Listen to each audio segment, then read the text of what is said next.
So, it's been a very productive day today. Busyness.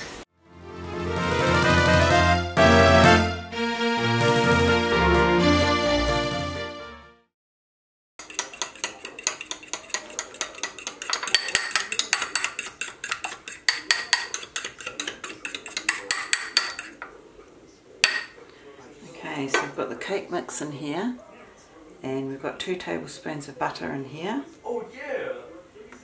And we've got 2 eggs here.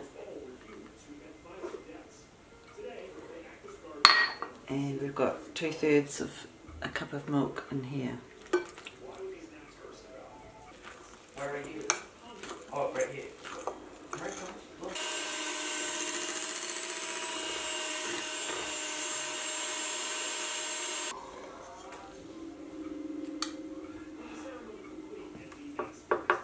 How is this heat changing? Is this heat changing? I was trying to look for it.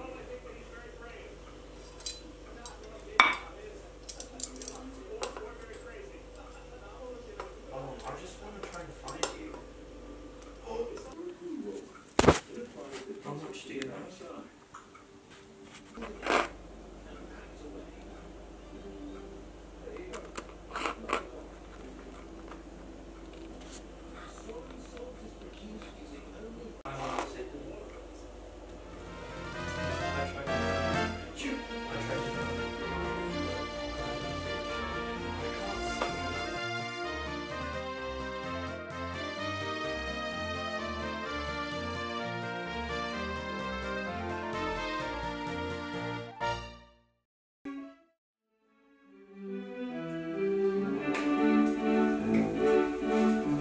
Now it's time for another tale from the land of Pavlova.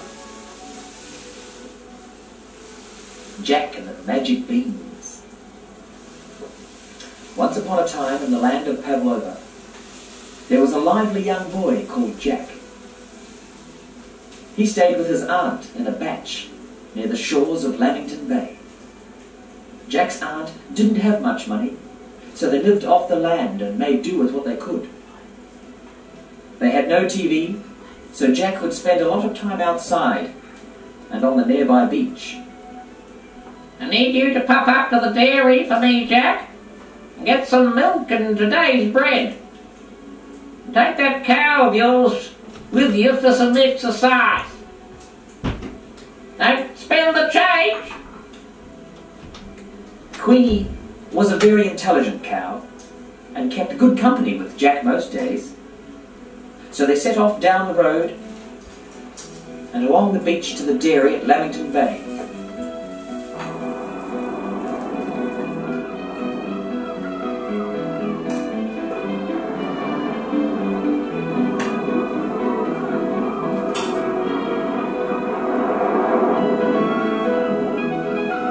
As Jack entered the shop,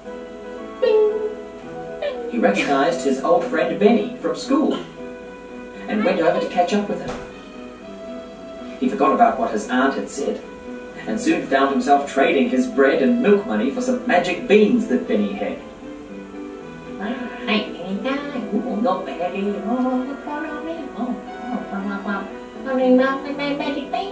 Magic bean? I don't know magic bean. Come on, magic bean. Okay, that will be good to me. They chatted for a while. Then Jack took Queenie and headed home. Now, Queenie, you go home now. Oh. Jack was secretly proud of his trade and hoped Auntie would be happy with him too. Off home they walked.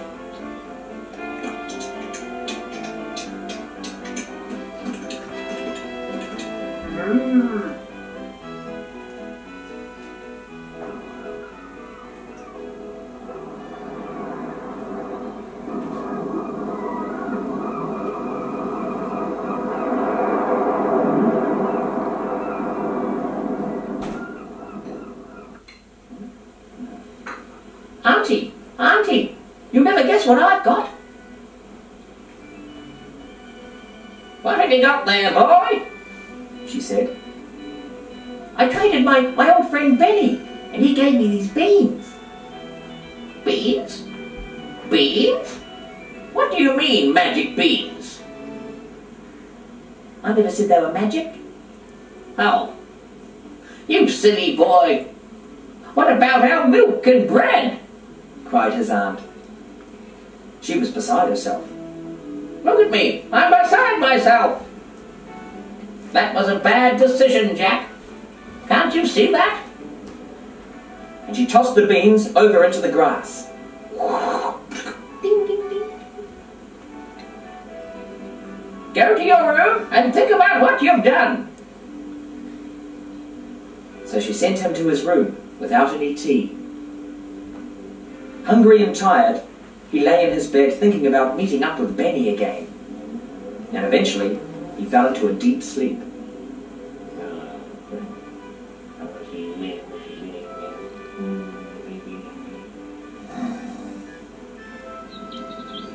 When Jack woke, it was morning, and his room was bathed in a strange shadow. What could it be, he wondered, and he got up to look out his bedroom window. He couldn't believe his eyes. Wow! Auntie! Auntie! Come quickly, look! What is it, Jack? And they both ran outside to see. Where Jack's auntie had thrown the magic beans, there grew a gigantic beanstalk. Wow, it's amazing! He began to climb. Jack, you come down! No, Auntie, I want to explore it. Look how high it goes, right up into the clouds. So as Jack climbed up and up, his auntie stood at the bottom and watched until he disappeared. Oh no! He's disappeared!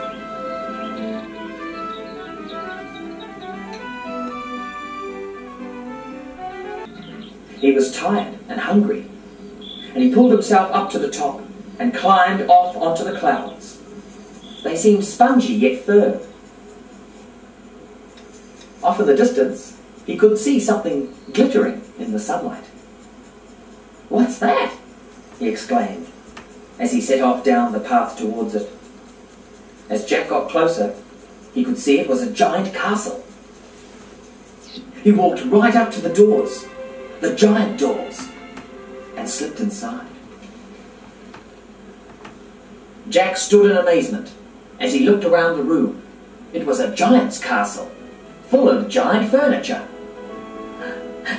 Someone's coming!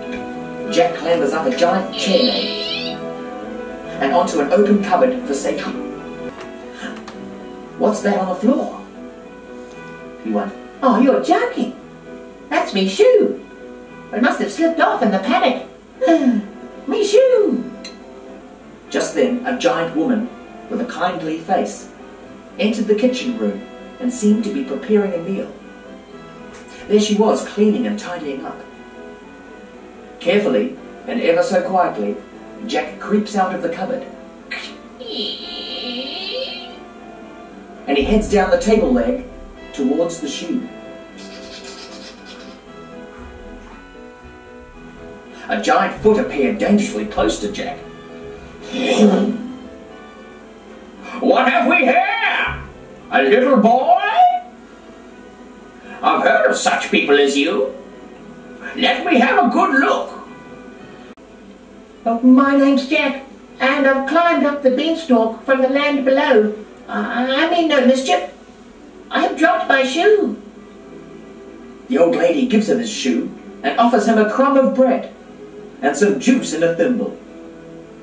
Jack eagerly drinks up, as he had had no breakfast.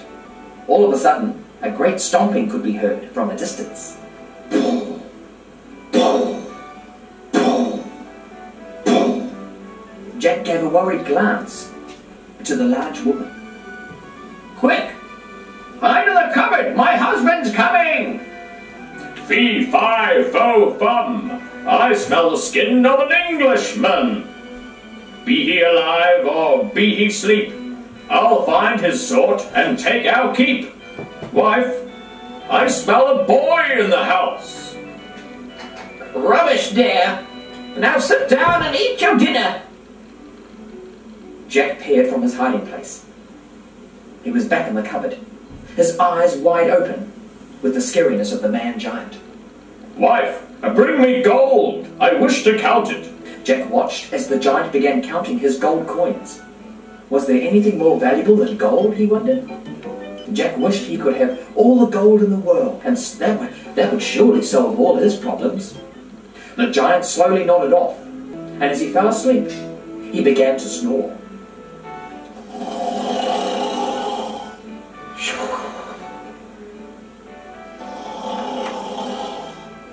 This is my chance, he thought. And quick as a flash, he jumped out of the cupboard, grabbed a small sack of gold, and slid down the table and ran as fast as he could across the glittering floor.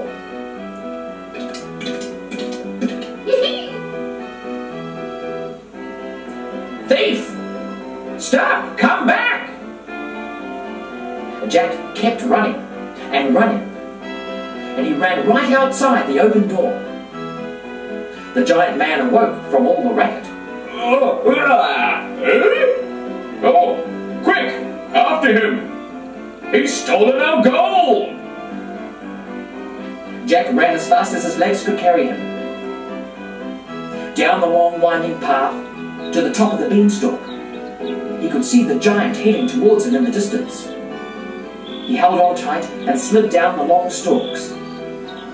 Nearly at the bottom, he cried, "Quick, Auntie! Here he comes!"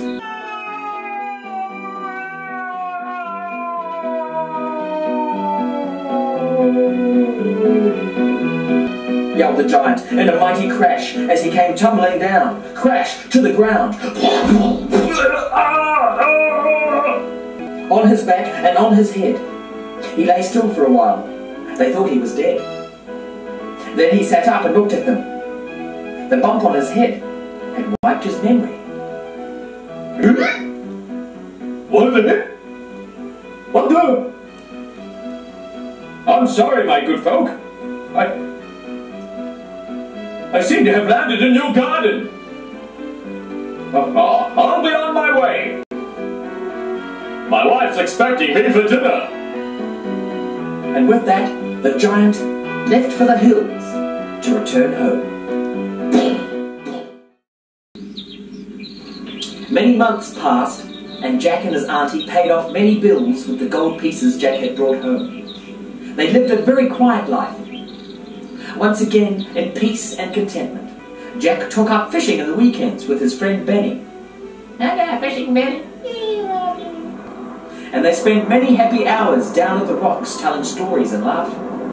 He soon realised that there was much more valuable treasure than gold, and that his renewed friendship with Benny and being safe at home with Auntie meant more to him than all the gold at the giant's table. And that's the end of another tale from the land of Pavlova.